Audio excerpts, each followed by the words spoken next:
বছর জনগণের ঐক্য হবো। কার ঐক্য হবো? সেই দলের মধ্যে চাঁদাবাজ, গুন্ডা, মস্তান, ঘুরি থাকবে, ওই দলকে আমরা ভোট দেব না ইনশাআল্লাহ। ওই দলকে ভোট দেব না ইনশাআল্লাহ। কে আছে দুই হাত না তাকবীর, নারে তাকবীর।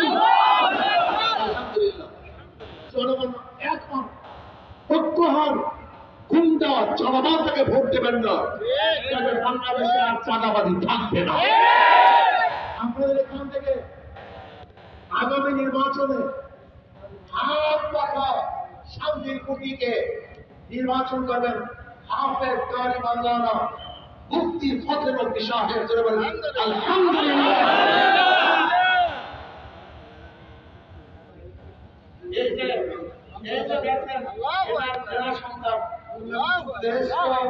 একজন বক্তা সুযোগ্য সন্তান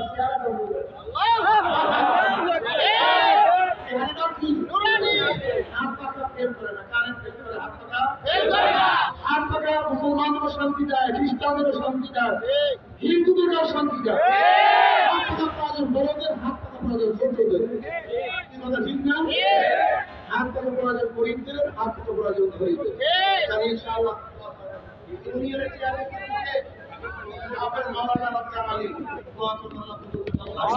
বাতাসটা এদিকে এদিকে একটু সোজা করে দেন আমার।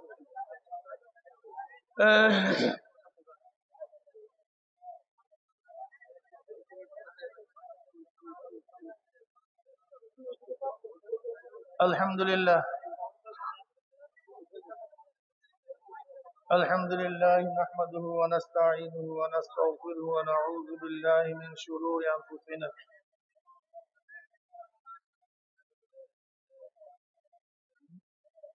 من يهد الله فلا مضل له ومن يضلله فلا هادي له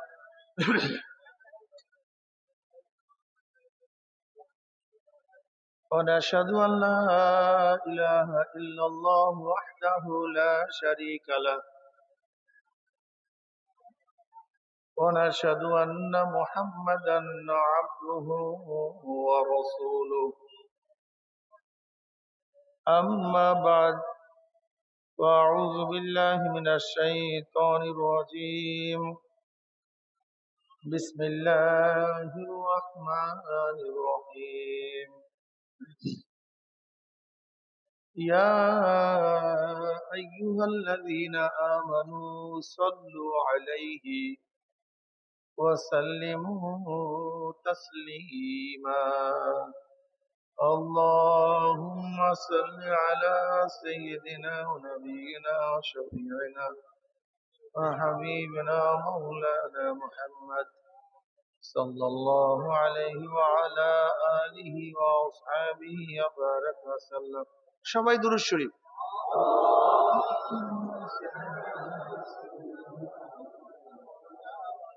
وحبيبنا مولانا محمد صلى الله عليه وعلى اللهم صل حبيبنا مولانا محمد صلى الله عليه وعلى آله وأصحابه وبارك وسلم أعوذ بالله من الشيطان الرجيم بسم الله الرحمن الرحيم فريق في الجنة وفريق في السعير صدق الله مولانا العظيم وصدق رسول النبي الكريم আল্লাহ পাকের বান্দা জনাব মুহাম্মদ রাসূলুল্লাহ সাল্লাল্লাহু আলাইহি ওয়াসাল্লামের উম্মতগণ,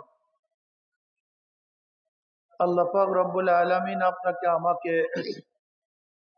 এই ফিতনা ফাসাদের জমানায় যখন তামাম দুনিয়ার থেকে ইসলাম মুসলমানকে মিটিয়ে দেওয়ার ষড়যন্ত্র চলতেছে, আজকে ফিলিস্তিন থেকে মুসলমানদের উৎখাত করার ষড়যন্ত্র চলছে কি চলে নেই? রাখবে না মুসলমান। রাখে আল্লাহ, মারে কে? যে মাওলাই কারীম মুসা আলাইহিস সালাতু ওয়াস সালামকে ফিরআউনের ঘরে পালতে পারছেন, সেই মাওলাই কারীম আজকে হোক কালকে হোক ইসরায়েলের মধ্যে ফিলিস্তিনি মুসলমানদের আধিপত্য সৃষ্টি করে ইহুদিদেরকে সেই দেশ থেকে ভাগাতেও পারেন। কি কথা ঠিক না?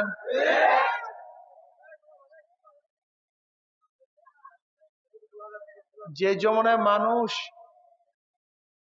নেকের কাজ ছাড়তেছে, গুনার কাজ ধরতেছে, শুধু গুনার কাজ ধরেই না, বরং গুনার কাজে প্রতিযোগিতা শুরু করছে, কে কার আগে জাহান্নামে যাবে। সবাই বলি নাউযুবিল্লাহ। যে জমানায় মানুষ নেকের কাজে আশ্চর্য হয়, নেকের কাজে আশ্চর্য হয়, গুনার কাজে স্বাভাবিক থাকে। দেখো ছেলেটা কলেজে পড়ে দাড়ি রাখছে, দাড়ি রাখা নেকের কাজ, দাড়ি কাটা গুনার কাজ। মুসলমানের সন্তান দাড়ি রাখলে আশ্চর্য হই, দাড়ি কাটলে কিন্তু আশ্চর্য হই না। দেখো ছেলেটা স্কুলে পড়ে নামাজ পড়ে, মুসলমানের সন্তান নামাজ কাজা করলে আশ্চর্য হই না, বরং নামাজ পড়লে আশ্চর্য হই। নামাজ পড়ে নেকের কাজ, নামাজ ছাড়া কথা বলেন, তা নামাজ পড়লে আশ্চর্য হই না, নামাজ ছাড়লে আশ্চর্য হই। দেখছো মেয়েটা কলেজে পড়ে বোরখা পড়ছে, মুসলমানের সন্তান বোরখা পড়লে আশ্চর্য হই, উলঙ্গ অবস্থায় রাস্তায় বের হইলে আশ্চর্য হই না। নেকের কাজে আশ্চর্য হই, গুনার কাজে স্বাভাবিক থাকি। যেই জমানায় মুসলমান ইসলামকে পছন্দ করে না, আজকে মুসলমানদের দাড়ি নিয়ে, টুপি নিয়ে, সুন্নাতি লেবাস নিয়ে কটূক্তি কারা করে? এই মুসলমানের সন্তান। মুসলমানের সন্তান ইসলাম পছন্দ করে না, বরং নামধারী মুসলমান ইসলামের সবচেয়ে বড় দুশমন হয়ে গেছে। সেই মুহূর্তে আল্লাহ পাক রব্বুল আলামিন আপনাকে আমাকে কোরআন ও হাদিসের মজলিস, আলেম ওলামা, মুমিন মুত্তাকিন, জাকিরিন শাকিরিনদের গুরুত্বপূর্ণ এক দামি মজলিসে আসার, বসার, বলার, শোনার তৌফিক আল্লাহ পাক দান করছেন। শুকরিয়াতান সবাই বলে আলহামদুলিল্লাহ। আস্তে কয় আলহামদুলিল্লাহ, জোরে বলেন আলহামদুলিল্লাহ। আপনার জিকিরের আওয়াজ যত দূরে গেছে, এর মধ্যে যত গাছপালা মরা জেতা, কিয়ামতের ময়দানে জাকিরের পক্ষে সাক্ষী দিয়ে দিবে। এই গাছগুলি, যত গাছ দেখেন, কিয়ামতের ময়দানে সাক্ষী দিবে, আল্লাহ তোমার এই বান্দা জিকির করছে, আমি নিজে সাক্ষী দিচ্ছি। তলোয়ার মুজাহিদের পক্ষে সাক্ষী দিবে, ঢাল মুজাহিদের পক্ষে সাক্ষী দিবে, ঘোড়াগুলি মুজাহিদের পক্ষে সাক্ষী দিবে। এই জমিন তোমার পক্ষে, আমার পক্ষে সাক্ষী দিবে, আল্লাহ তোমার বান্দা কপাল ঠেকাইয়া, আমার বুকে কপাল ঠেকাইয়া তোমাকে সেজদা করছে। তোমার বান্দা এখানে বসিয়া বসিয়া নসিহত শুনছে, জিকির আজকার করছে। এই জমিন সাক্ষী দিবে, কথা ঠিক না? এই মাজলিস এত দামি, এত গুরুত্বপূর্ণ। এলাকার মধ্যে কেউ ভালো কাজ করলে গোটা এলাকাবাসী তাকে নিয়ে গর্ব করে। দেশের কেউ ভালো কাজ করলে গোটা দেশবাসী তাকে নিয়ে গর্ব করে। আপনারা এত ভালো কাজ করছেন, খোদ আল্লাহ পাক রব্বুল আলামিন আপনাদেরকে নিয়ে ফেরেশতাদের মধ্যে গর্ব করেন। সবাই সুবহানাল্লাহ বলেন নাই কিন্তু? আবারও বলেন না সুবহানাল্লাহ। 1000 নেকি লেখা হয়ে গেছে, 1000 গুনাহ ঝরে গেছে। ওয়ান মুআবিয়া রাদিয়াল্লাহু আনহু قال خرج رسول الله صلى الله عليه وسلم على حلقة من أصحابه قال ما أجلسكم قالوا جلسنا نذكر الله ونحمد على ما هدانا الإسلام ومن نبي علينا قال الله ما أجلس ذلك قالوا الله ما أجلس ذلك قال رسول الله صلى الله عليه وسلم أما إني لم أستحلفكم تحمة لكم ولكن آتاني جبرائيل فأخبرني আন্নাল্লাহু ইউবাহিকুল মালাইকা রাহু মুসলিম। খুদ নবী আলাইহিস সালাতু ওয়াস সালাম সাহাবায়ে কেরাম রিদওয়ানুল্লাহি তাআলা আলাইহিম আজমাইনদের এরকম এক মজলিস হালকা নিকট থেকে রওনা করলেন। নবী আলাইহিস সালাতু প্রশ্ন করছেন, হে আমার সাহাবারা, কেন কানা বসছো, কি করতেছো? নবীর নাম শোনার সাথে সাথে বলবেন সাল্লাল্লাহু আলাইহি ওয়াসাল্লাম। আপনারা তো বললেন না। হ্যাঁ, হে আমার সাহাবারা, এখানে কি করতেছো? সাহাবারা জবাব দেন, নাসকুরুল্লাহ, আমরা বৈশা বৈশা মাওলার জিকির করতেছি, মাওলার প্রশংসা করতেছি। সরদার দো আলম আলাইহিস সালাতু কসম করেন, আল্লাহর কসম, তোমরা যেই জবাব দিছো উদ্দেশ্যে বলছো। সাহাবারা কসম করেন, আল্লাহর কসম, যেই জবাব দিছো উদ্দেশ্যে বলছি, অন্য কোনো উদ্দেশ্যে বসি নাই। নবী আলাইহিস সালাতু ওয়াস সালাম বলেন, আমার সাহাবারা জানো আমি কেন কসম কাটলাম? এই মাত্র আমার কাছে জিবরাইল আসছে, আমাকে খবর দিয়া গেল আল্লাহ পাক রব্বুল আলামিন তোমাদেরকে নিয়ে ফেরেশতাদের মধ্যে গর্ব করতে আছেন। কাদেরকে নিয়ে গর্ব করে? দেখছেন এতক্ষণ বয়ান করছে, কেউ জবাব দিতে অনেকেই পারে না। কাদেরকে নিয়ে গর্ব করেন? জাকিরিনদেরকে নিয়ে। কাদের মধ্যে? মাশাআল্লাহ, কে? মাশাআল্লাহ, খোদ আল্লাহ জাকিরিনদেরকে নিয়ে ফেরেশতাদের মধ্যে গর্ব করেন। এই মাজলিস অনেক গুরুত্বপূর্ণ। এখানে আসছি গুনাহ নিয়া, আল্লাহ পাক কবুল করলে মাজলিস থেকে বের হব গুনাহ সাফ করিয়া।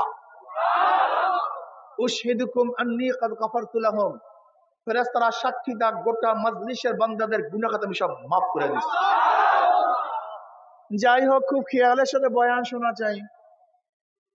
গোটা দুনিয়া কিয়ামত হয়ে যাক, সেই দিকে আমার খেয়াল থাকবে না, নাকি ভাই? আমার খেয়াল থাকবে বয়ানের দিকে। রাজি আছেন ইনশাআল্লাহ? আল্লাহ পাকের নেয়ামত, এই কতদিন পর্যন্ত বৃষ্টি আর বৃষ্টি, নাকি ভাই? কিন্তু আল্লাহ পাক আজকে সুন্দর এক পরিবেশ করছেন, মাহফিল শোনার মতো। এই তারিফ কার? বলেন না, রাখবেন আলহামদুলিল্লাহ। কারোর কোনো তারিফ নেই, কারোর কোনো প্রশংসা নেই। আলহামদুলিল্লাহ। আল আলিফ লাম ইস্তিগরাক, আলিফ লাম ইস্তিগরাকি, তারিফের প্রশংসার যত ফর্দ, যত অংশ একমাত্র কার জন্য? আলহামদুলিল্লাহ। সব প্রশংসা মালিক আল্লাহ। তিনি আমাদের সুন্দর পরিবেশ করে দিয়েছেন, কাজী তার নিয়ামতের শুকরিয়া আদায় করব। আলহামদুলিল্লাহ। আমি যে আয়াতের তেলাওয়াত করছি, এখানে বহুত মানুষ, গোটা দুনিয়ার মধ্যে বিভিন্ন ডিজাইনের, বিভিন্ন পথের, বিভিন্ন মতের হাজারো মানুষ আছে কি নাই? এখানে সবাই এক মত, এক পথ, এক ডিজাইনের, এক ধরনের না। এখানে কেউ আল্লাহকে মানি, কেউ মানি না, এরকম লোকও আছি। কেউ নামাজ পড়ি, কেউ নামাজ পড়ি না, কেউ রোজা রাখি, কেউ রাখি না, কেউ সুন্দর, কেউ কালো, কেউ শিক্ষিত, কেউ মূর্খ, কেউ আওয়ামী লীগ, কেউ বিএনপি, কেউ জাতীয় পার্টি, কেউ জাসদ, কেউ মাসদ, কেউ চরমনাইকে মোহাব্বত করে, কেউ চরমনাইকে ঘৃণা করে। নাই? কথা বলেন না কেন? বলতে পারবো যে চরমনাইকে ঘৃণা করবে কেন? এটা আশ্চর্য হওয়ার কি আছে? আচ্ছা বলেন তো, নবী আলাইহিস সালাতু ওয়াস সালামের চেয়ে ভালো তার জমানায় কেউ ছিল? তার আগে, তার পরে? নবীর কোনো শত্রু ছিল না? হ্যাঁ, তার চেয়ে ভালো তার জমানায় কেউ ছিল না, তার আগেও কেউ ছিল না, তার পরেও কেউ, অথচ তার শত্রুর অভাব নাই। দেখেন, নবী আলাইহিস সালাতু ওয়াস সালামকে রক্ষা করার জন্য কত মানুষ অকাতরে জীবন দিয়া দিছে। আমার নবী আলাইহিস সালাতু ওয়াস সালামকে দুনিয়ার থেকে বিদায় দেওয়ার জন্য কত মানুষ জীবন দিয়া দিছে। একই ব্যক্তি। যদি নবী আলাইহিস সালাতু ওয়াস সালাম ব্যাপারে ঘটনা এরকম ঘটতে পারে, তা আপনি আমি কি? কোন হাইসিয়াতই নাই। কাজে চরমনাইকে কেউ মহাব্বত করবে, কেউ ঘৃণা করবে, তা আশ্চর্য হওয়ার। তবে হ্যাঁ, অনেক সময় ভুল বুঝাবুঝির কারণে বন্ধু ও শত্রু হয়ে যায়, আবার সঠিক বুঝের কারণে দুশ্মনও বন্ধু হয়ে যায়। কি কথা ঠিক না? আসলে নবী আলাইহিস সালাতু ওয়াস সালাম ব্যাপারটা ছিল সম্পূর্ণ ভিন্ন। তাকে যারা চিনতে পারছে তার জন্য জীবন দিয়া দিচ্ছে, আর তাকে যারা চিনতে পারে নাই তাকে হত্যা করার জন্য নাঙ্গা তলোয়ার নিয়ে রওনা করছে। চরমনাইকে আপনি কেন ঘৃণা করেন, কেন পছন্দ করেন না, দোষটা কি বলুন? আপনারা অনেকেই বলেন মিথ্যা কয়, নেশা খায় পীর সাহেব চরমনাই, এরকম স্লোগান নাই? মিথ্যা কয়, নেশা খায় পীর সাহেব চরমনাই, এরকম স্লোগান দেওয়ার মানুষ নাই তা না, থাকবে। কিন্তু প্রশ্ন হলো মিথ্যাটা কি বললাম, নেশা কখন পান করলাম, দেখার বিষয় এখানে। নবী আলাইহিস সালাতু ওয়াস সালাম জাদুকর বলেন এরকম না। অনেকে জাদুকর বলছে, কবি বলছে, অতন্ত্রবাদী বলছে, লুবি বলছে, মিথ্যুক বলছে, এরকম হাবিজবি বলে না, এরকম না। কিন্তু দেখতে হবে নবী আলাইহিস সালাত ওর জাদুকর ছিলেন কি ছিলেন না। শোনো, আমাদের অভ্যাসটা কি? আমাদের অভ্যাস চিল কান নিচে, আমরা চিলের পিছনে দৌড়াই, কেন কানে হাত দিতে পারি না। তোমরা বলছো পীর সাহেব চরমনাই নেশা খায়, অথচ চরমনাই পীর সাহেবের কাছে আসার কারণে হাজারো গাঁজাখোর গাঁজার কলকি ভেঙে ফেলছে, এক দুইজন না, হাজারো নেশাগ্রস্ত মানুষ নেশা ছেড়ে দিয়েছে। বিশ্বাস করবেন না, চরমনাই মাহফিলে এক ভাইকে দাওয়াত দিছে মদখোর।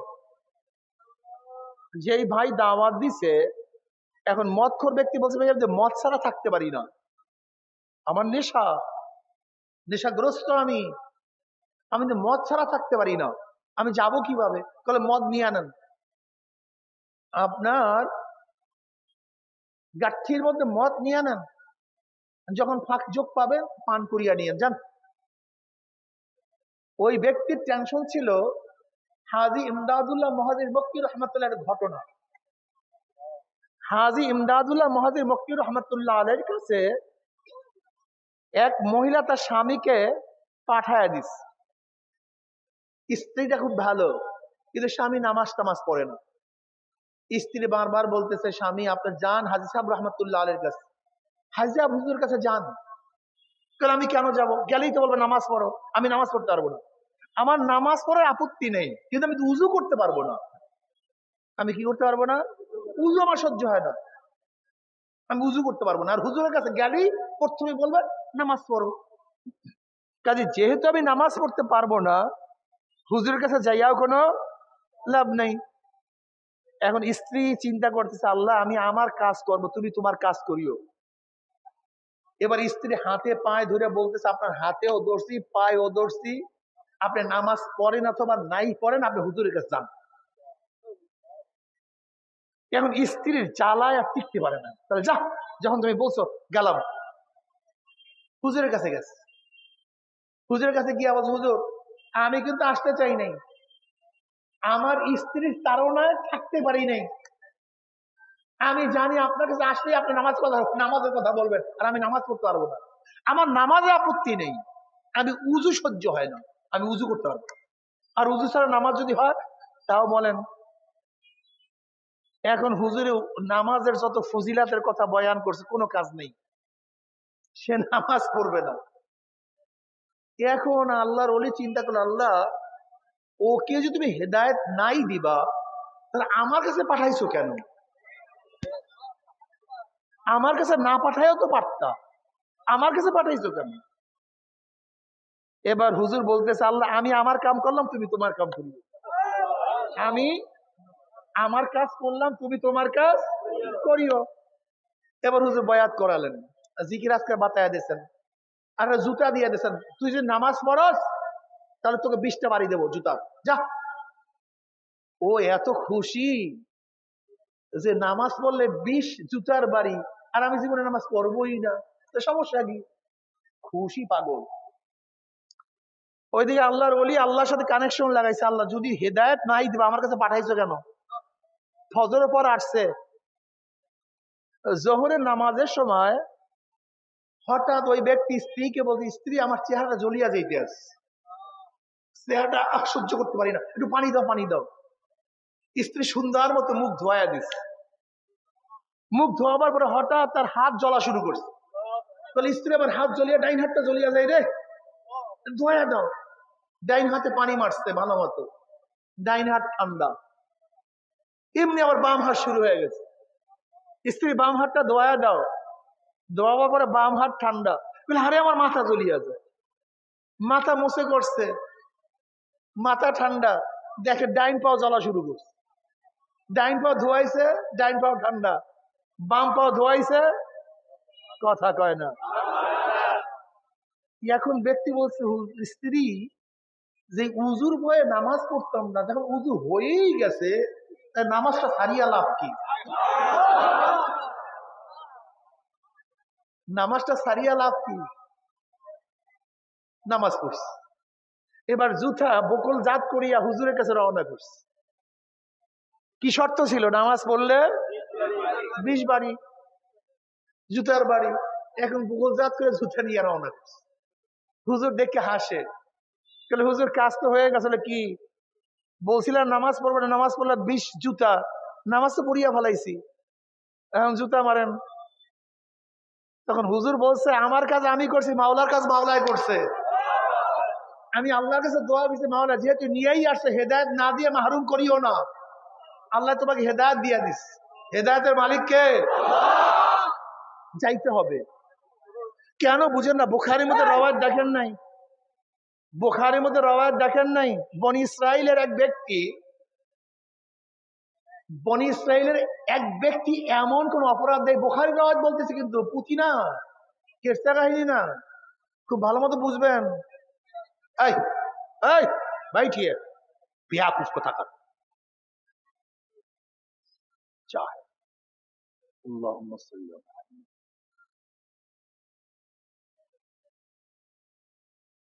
বনি ইসরায়েলের এক ব্যক্তি এমন কোন অপরাধ নাই যে অপরাধ করে নাই, 99টা খুন করছে।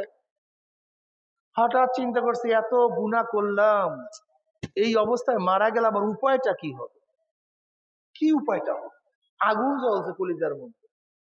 এক দরবেশের কাছে গিয়া বলতেছে, ভাই আমি তো অপরাধ করছি এত এত, আল্লাহ কি মাফ করবে? তুই এত অপরাধ করছো, তোর এই গুনার কোনো মাফ নেই, তোর এই গুনার কোনো ক্ষমা নাই। ওই ব্যক্তি চিন্তা করছে যেহেতু আমার গুনার কোনো মাফই নাই, তা তোমাকে রাখিয়া লাভটা কি? ওকে হত্যা করছে। 100 পূরণ। এখন চিন্তা করছে কি করি, কলিজার মধ্যে তো আগুন লাগছে। এক ব্যক্তির কাছে গিয়া বলছে, ভাই এই অপরাধ মাফ হবে কি হবে না, সমাধান দেওয়ার কেউ আছে?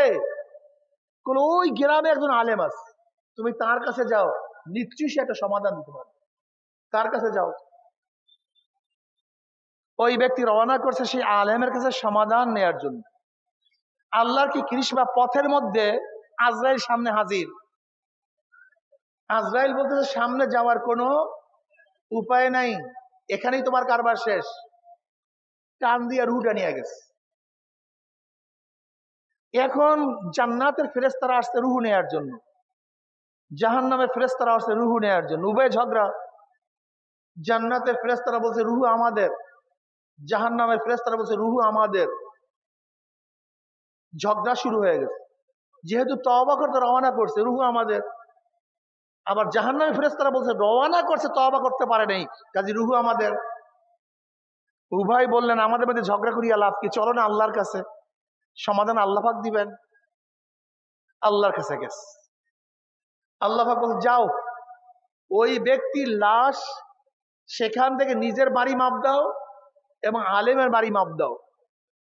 যদি আলেমের বাড়ি নিকটে হয় তাই তওবার নিকটে রুহু পাবে জান্নাতি ফেরেশতারা, আর যদি আলেমের বাড়ি দূরে হয়, নিজের বাড়ি কাছে হয়, তাই তওবার থেকে দূরে রুহু পাবে জাহান্নামের ফেরেশতারা। হাদিসের মধ্যে আসছে নবী আলাইহিস সালাতু ওয়াস সালাম ফরমান, ফিলহাল ঘটনা এরকম ছিল, ওই ব্যক্তির মরদেহের এর কাছে ছিল নিজের বাড়ি, আলেমের বাড়ি ছিল দূরে। আল্লাহ পাক জমিনকে হুকুম করলেন, জমিন, হে জমিন, আমার বান্দা তওবা করার জন্য রওনা করছে, পাগল হয়ে রওনা করছে। জমিন আলেমের বাড়ির দিকে নিকটে হয়ে যাও, ওর বাড়ির দিকে দূরে হয়ে যাও। ফেরেশতারা যখন মাপ দিছে, দেখেন আলেমের বাড়ি একটু নিকটে, নিজের বাড়ি একটু, রুহু কাদের? জান্নাতি ফেরেশতা। ভাই সাধনা করতে হবে, চেষ্টা করতে হবে, সাধনা ছাড়া হয় না।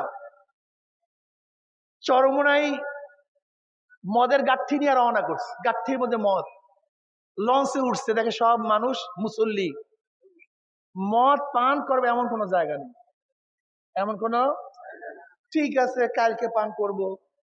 ফজরের পরে চরমোনাই ময়দানে গেছে, যারা চরমোনাই ময়দানে গেছে তো দেখছেন, আজানের পর পরে জিকির শুরু হয়ে যায়, মুসল্লিরা উযু করতে থাকে, পরিবেশটা ভিন্ন। মদ করে চিন্তা করছে ঠিক আছে এখন যেহেতু ফজর, নামাজ টামাজ পইরা নেই, পরে মদ পান করবে। ফজরের পরে তো বয়ান শুরু হয়ে গেছে, ও চিন্তা করছে যেহেতু আসছি বয়ানটা শুনিয়াই নেই, পরে পান করব। ফজরের পরে নাস্তা, নাস্তার পরে আবার তালিম, তালিমের পরেই আবার জোহরের রক্ত, নামাজ শুরু, ও মদ পান করবে। কথা কন। একদিন যাওয়ার পরে চিন্তা করছে, হে মন, যেহেতু একদিন মদ পান করি নেই, না খেয়ে পারছি, যা তওবা করলাম, আর কোনদিন মদ পান করবো না। যারা নেশাগ্রস্ত আছো, যারা নেশাগ্রস্ত আছো, আসলে শরীরের নেশা না, নেশা হলো মনের নেশা। কিসের? মন থেকে আজকে থেকে তওবা করো, আর কোনোদিন সিগারেট খাবো না, আর কোনোদিন গাঁজা স্পর্শ করবো না, ইয়াবার খাবো না। আল্লাহর কসম, চরমোনাই ময়দানে গিয়ে হাজারো নেশাখোর চিরতরের জন্য নেশা ছেড়ে দিয়েছে। মনের ব্যাপার, মনকে বুঝাও, আমি আর নেশা খাবো না। যে চরমোনায় যাওয়ার পরে হাজারো নেশাগ্রস্ত মানুষ নেশা ছেড়ে দিয়েছে, তুমি তাদেরকে বলো নেশাখোর। যে চরমোনায় যাওয়ার পরে হাজারো মিথ্যুকরা মিথ্যা কথা ছেড়ে দিয়েছে, তাদেরকে বলো মিথ্যুক। তওবা করো, তওবা করো। যদি তওবা না করো, আল্লাহ পাকের গজব কিন্তু অপেক্ষায় আছে। আজকে রাজনীতির নামে হাজারো মানুষদেরকে বেঈমান করানো হচ্ছে, হাজারো। এ ভাই, যদি সন্তান বাবার কথা না মানে, সন্তান কি হয়? বেয়াদব হয়। যদি বাবাকে অস্বীকার করে, না মানলে, না মানলে, অস্বীকার করলে, নামাজ না পড়লে ফাসেক, রোজা না রাখলে ফাসেক, পর্দা না করলে, মদ পান করলে, যদি বলে নামাজ লাগে না, জোরে বলেন, রোজা লাগে না, পর্দা লাগে না, মদ খাওয়া জায়েজ, সুদ খাওয়া জায়েজ, অস্বীকার করিও না। শয়তানের ধোকায় নামাজ পড়তে নাই পারি, অস্বীকার করবা না। রোজা না রাখতে পারি, অস্বীকার করবা না। শয়তান এবং নফসের ধোকায় নামাজ এখন পড়ি না, আল্লাহ কবুল করলে একদিন না একদিন পড়বে, কিন্তু অস্বীকার করিও না। কেউ যদি শরিয়াত অনুযায়ী না চলতে পারো, সে ফাসেক। যদি বলো শরিয়াতকে বিশ্বাস করি না, জোরে বলো, জোরে বলো, শরিয়াত অনুযায়ী না চললে কি হয়? ফাসেক। যদি বলে শরিয়াত মানি না, বিশ্বাস করি না, বেঈমান হয় না বাবা, বেঈমান হয়েও না। আল্লাহ নবী অনুযায়ী চলতে পারো না, এটা ফিসকিয়াত, এটা দুর্বলতা। কিন্তু যদি বলে আল্লাহ নবীকে নেতা মানি না, খুব খারাপ অবস্থা, কিন্তু খুব খারাপ অবস্থা। আজকে তোমরা স্লোগান দাও, আমরা সবাই মুজিব সেনা, ভয় করি না বুলেট বোমা, আমরা সবাই এরশাদ সেনা, ভয় করি না বুলেট বোমা, আমরা সবাই জিয়ার সেনা, ভয় করি না। ও কপাল পোড়া, ও কপাল পোড়া, তুমি কেন এই স্লোগান দাও না? আমরা সবাই নবীর সেনা, ভয় করি না বুলেট বোমা, আমরা সবাই রসুল সেনা, ভয় করি না। কি বলো? নেতাজি তোমার জন্য জীবন দিয়ে দেবে, নেতাজি তোমার জন্য রক্ত দিয়ে দেবে। গাধা, তুমি কার রক্ত কাকে দাও? কার জীবন কাকে দাও? এই জীবন তোমার বাবার দেয়া জীবন না, এই রক্ত তোমার বাবার দেয়া রক্ত না, এই রক্ত, এই জীবন তোমার নেতার না, তোমার দলের না। রক্ত কার? জীবন কার? আল্লাহর জীবন আল্লাহকে দিয়ে দাও, আল্লাহর রক্ত আল্লাহকে দিয়ে দাও। যদি আল্লাহর জীবন আল্লাহকে দিয়ে দাও, আল্লাহ তোমাকে মহাব্বত করবে, ভালোবাসবে। কার জীবন কাকে দাও, কার জীবন। আজকেও দেখেন সুনামগঞ্জে মানুষ মারা গেছে, আজকেও নরসিংদীতে মানুষ মারা গেছে। এই যুবক, অনুরোধ করছি, আমার যে মুসলমান সন্তান আজকে মারা গেছে, কিসের জন্য মারা গেছে বলো তো? নিজেরা দলের জন্য মারা গেছে। ওর ঠিকানা কোথায় হবে আমি জানি না। খসেরাত দুনিয়া ওয়ালা আখিরা, খসেরাত দুনিয়া ওয়ালা আখিরা। ওর দুনিয়াও বরবাদ, আখিরাতেও বরবাদ। কপাল পরা, দুনিয়াতেও কিছু পায় নাই, আখিরাতেও কিছু পাবে না। ওর সেই কপাল পোড়া। আর দুনিয়াতে না, যদি আল্লাহর জন্য মৃত্যুবরণ করতাম, বিনা হিসাবে জান্নাতে চলে যেত। কি যুবকরা আল্লাহর জন্য জীবন দেওয়ার জন্য তৈরি আছো না? ইনশাআল্লাহ কে কে রাজি আছো? নারায়ে তাকবীর, নারায়ে তাকবীর। আমরা সবাই রসুল সেনা, আমরা সবাই নবীর সেনা। আমার নেতা তোমার নেতা, নারায়ে তাকবীর। কত মজা, কত মজা। আল্লাহু আকবার, আল্লাহু আকবার। যতবার বলছি সওয়াব আর সওয়াব। আমার মাওলাই খুশি হয়ে গেছে। আর তোমার দলের জন্য, নেতার জন্য যত চিল্লাও না কেন, তোমার নেতা শোনেও না। ওই যে মারা গেছে খবরও নাই, নামও জানেন, ওর নামও জানে। নাম জানলেও বা কি হবে? কবরে কি করবে? কিয়ামতে কি করবে?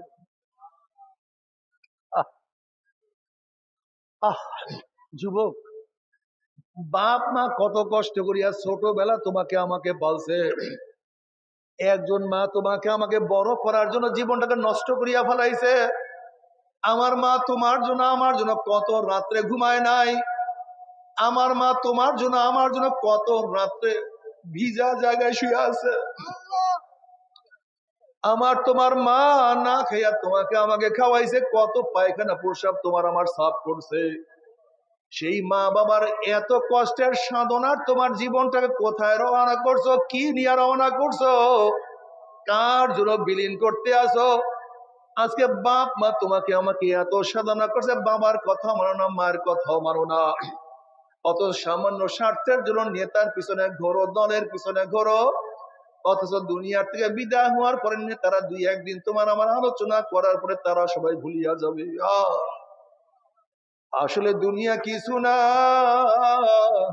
हकीकत से तो दुनिया बेखबर है, दुनिया की नुमाइश पर नजर है, दुनिया का दोस्ती में से कागज फूल है, जाहिरी में खुशनमा है, हकीकत में कुछ नहीं। হে আমার যুবক বাবারা, মুরব্বী বাবারা, পর্দারা মা বোনেরা, কি নিয়ে রওনা করছো? কোথায় রওনা করছো?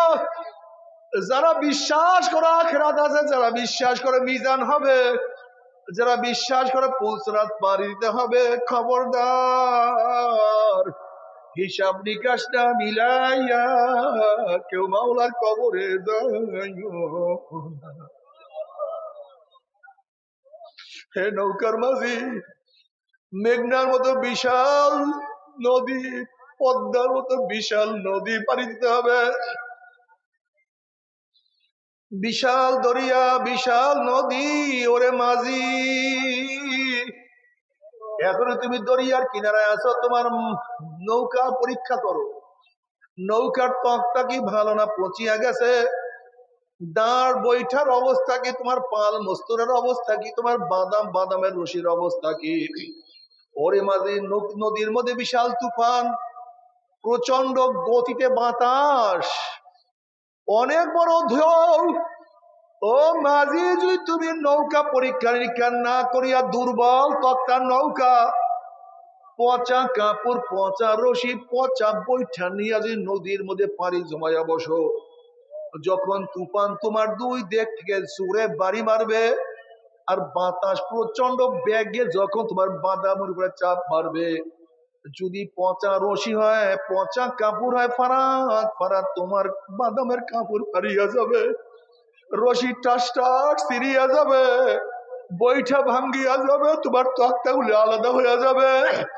তুমি গহীন নদীর মধ্যে ডুবিয়া যাবা, আর তো নামাজি ওই উপরে যাইতে পারবা না। ও সারিনিয়া নৌকার মাঝে আব্দুল্লাহ, ও সারিনিয়া নৌকার মাঝে আব্দুর রহিম, ও সারিনিয়া নৌকার মাঝে রহিমা খাতুন, 5টা মহাসমুদ্র, 5টা বড় নদী পাড়ি দিয়ে আমার মাওলার দরবারে হাজির হইতে হবে। মৌয়াত এক সমুদ্র, কবর এক সমুদ্র, কিয়ামত এক সমুদ্র, মিজান এক সমুদ্র, পুসরাত এক সমুদ্র। এই সমুদ্র পাড়ি দিয়া তারপর আমার মাওলার দরবারে যাইতে হবে। এখনো দুনিয়ার মধ্যে আছো, দরিয়ার কিনারায় আছো, দেখো তোমার ইমানের অবস্থা কি, দেখো তোমার আমলের অবস্থা কি, দেখো তোমার ইমানের অবস্থা কি, দেখো তোমার আমলের অবস্থা কি। ইমান মজবুত না পচিয়া গেছে, আমল ঠিক আছে না সব নষ্ট করিয়া ফেলাইছো।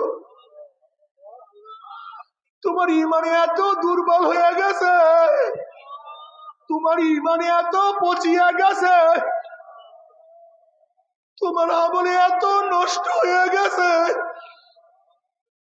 ওমর ইবনে খাত্তাব রাদিয়াল্লাহু ফরমান, হাসিবু ক্বাবলা আন তুহাসাবু। তোমার কাছে হিসাব নেওয়ার আগে তুমি তোমার হিসাব নাও। তোমার চোখের অবস্থা কিন্তু গুনার দিকে বেশি তাকাইছো না নেকের দিকে? কান দিয়া কি নেকের আওয়াজ বেশি শুনছো না গুনার আওয়াজ বেশি শুনছো? এই জিবরা দিয়া কত মিথ্যা বলছো, কত গীবাত, কত শিকার, কত হারাম ভক্ষণ করছো। এই হাত দিয়া কত খুন করছো, কত জুলুম করছো, কত চুরি করছো, কত ডাকাতি করছো, কত মদ পান করছো, কত ইয়াবা, কত গাজার কলকি ধরছো। এই হাত দিয়ে অবৈধভাবে কত মহিলার গায়ে হাত লাগাইছো। আল্লাহ, এই পাও দিয়ে কি নেকের দিকে বেশি হাঁটছো না গুনার দিকে বেশি হাঁটছো? গুনাহ যা করছো তওবা করতে পারছো কি পারো নাই? আবার তওবা যা করছো আমার মাওলায় মাফ করছে কি করে নাই? খবরদার আমার যুবক বাবারা, মুরব্বী বাবারা, আমার বড়লোক বাবারা, ইমাম গজালি রাহমাতুল্লাহ আলাইহি বলেন, ইমাম গজালি রাহমাতুল্লাহ আলাইহি বলেন, গরিবদের তুলনায় বড় লোকদের কবরের শাস্তি 70 গুণ বেশি অনুভব হবে। যখন বড় লোকদের কবরের মধ্যে শাস্তি শুরু হয়ে যাবে আর দুনিয়ার আনন্দ ফুর্তির কথা মনে পড়বে, আমার বিল্ডিং এত দামি ছিল, আমার বিছানা এত দামি ছিল, আমার দস্তারখানে অনেক ডিজাইনের খাদ্য উপস্থিত থাকতো, আমার এত কর্মচারী, এত নৌকার ছিল, আমার এত আনন্দ, এত ফুর্তি, আমার এত সম্মান, আমার এত ইজ্জত ছিল, আমি তো খালি পায়ে জমিনের মধ্যে হাঁটতে পারতাম না, আমি ছোট্ট একটা মশার কামড় সহ্য করতে পারতাম না, আমি এসি ছাড়া থাকতে পারতাম না। যখন নাফরমানের দুনিয়ার সুখ শান্তির কথা মনে পড়বে, ওইদিকে 99 সাপ কামড় দেওয়া শুরু করবে,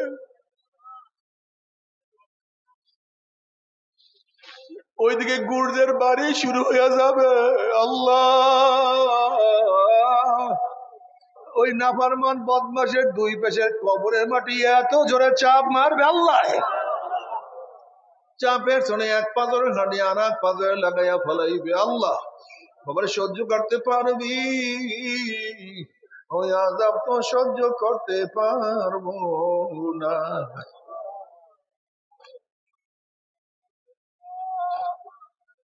ও আমার গরিব বাবারা, ও আমার পর্দালে গরিব মা বোনেরা, দুনিয়ার সুখ শান্তি কি জিনিস অনুভব করতে পারলা না? দুনিয়াতে সারাদিন কষ্ট করতে করতে রোদ্রে পিঠটাকে কালো বানাইয়া ফেলাইছো। জীবনে কত কষ্ট করছো,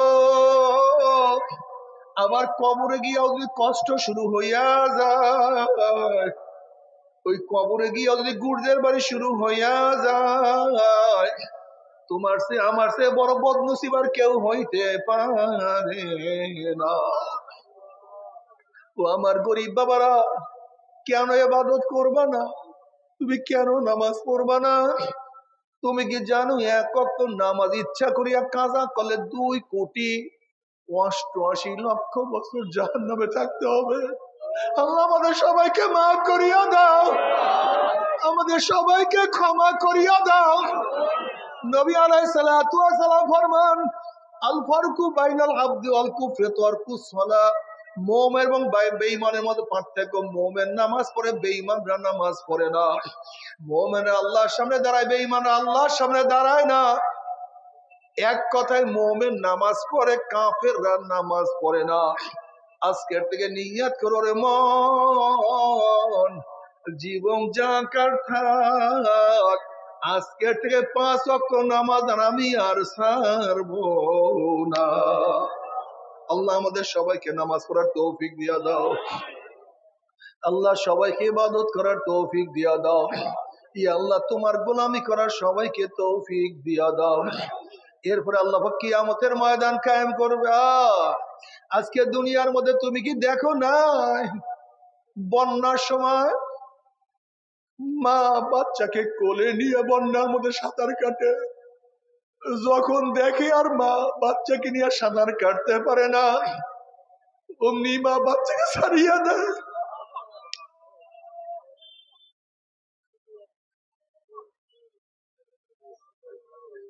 তুমি কি দেখো না, কত বন্যার সময় কত ঘটনা শুনছি,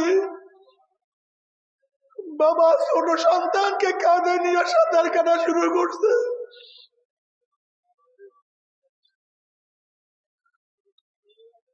যখন দেখে বাবা সাঁতার কাটতে পারে না, নিজেও মারা যাবে, অমনি নিজের সন্তান কাছে ছাড়িয়ে দেয়।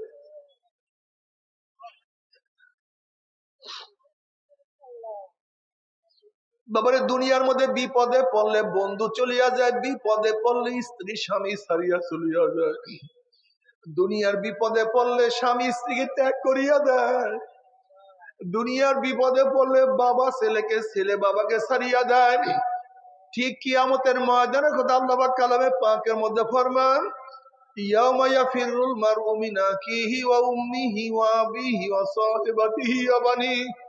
যেই কিয়ামতের ময়দানে আপন ভাই ভাই পরিচয় দেবে না, বাবা ছেলেকে উপকার করবে না, ছেলেও বাবাকে উপকার করবে না, মা সন্তানকে সাহায্য করবে না, সন্তান মাকে সাহায্য করবে না, বন্ধু বান্ধব লাপাত্তা হইয়া যাবে, নেতারা সব হারাইয়া যাবে। ওয়াকুলু ইব্রাহিম খলিলুল্লাহি নাফসি নাফসি, মূসা কালিমুল্লাহি নাফসি নাফসি, ঈসা রূহুল্লাহি নাফসি নাফসি।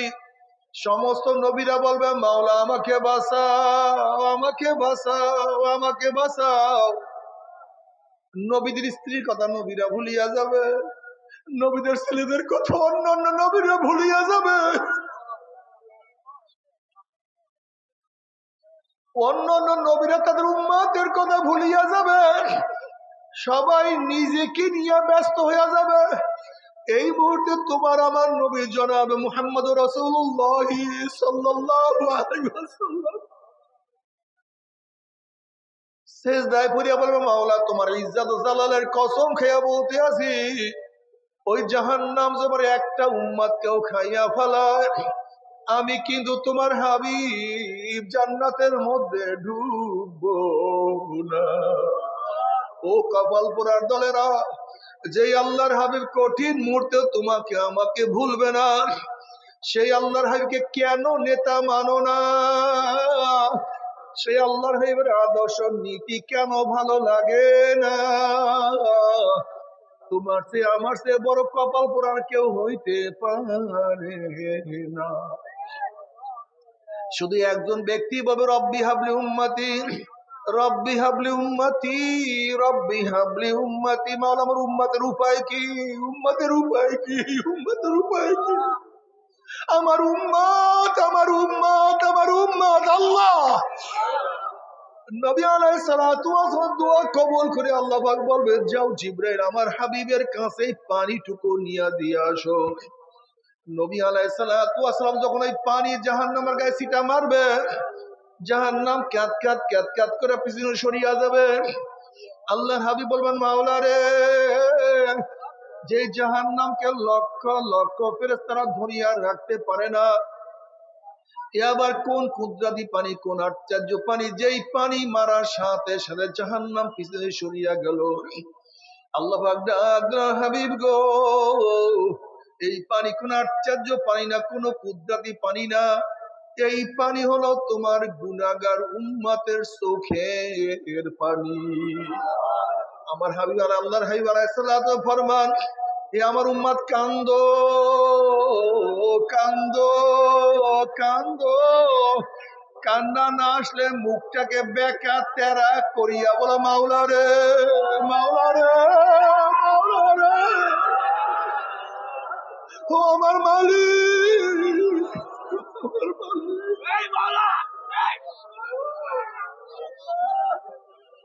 ওরে নামাজে কান্দিও, মুনাজাত দরিয়া কান্দিও।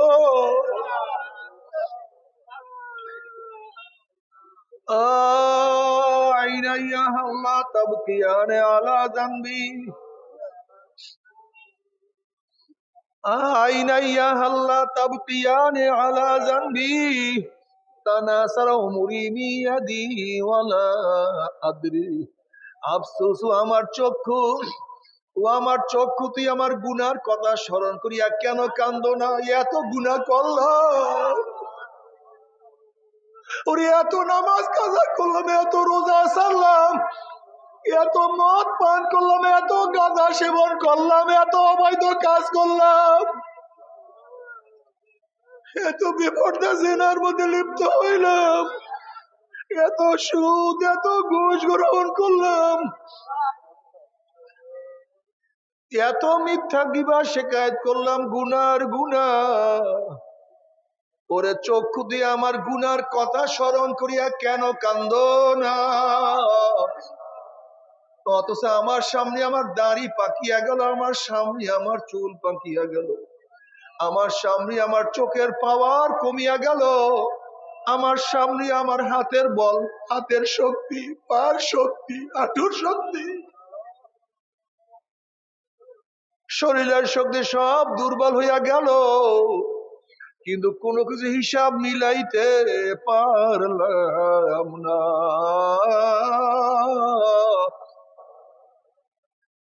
দুনিয়াতে কান্দাইয়া না, খবরে কান্দাইও না, দুনিয়াতে কান্দাইও না, কিয়ামতে কান্দাইও না রে মালিক।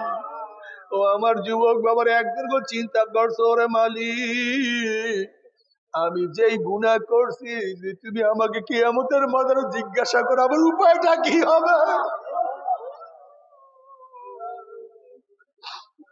আল্লাহ পাক কালামে পাকের মধ্যে ফরমান, আল-ইয়াওমা নাখতিমু আলা আফওয়াহিহিম ওয়া তুকাল্লিমুনা আইদিহিম ওয়া তাশহাদু আরজুলুহুম বিমা কানু ইয়াকসিবুন।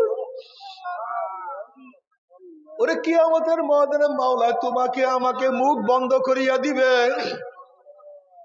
হাত আল্লাহর সাথে কথা বলবে,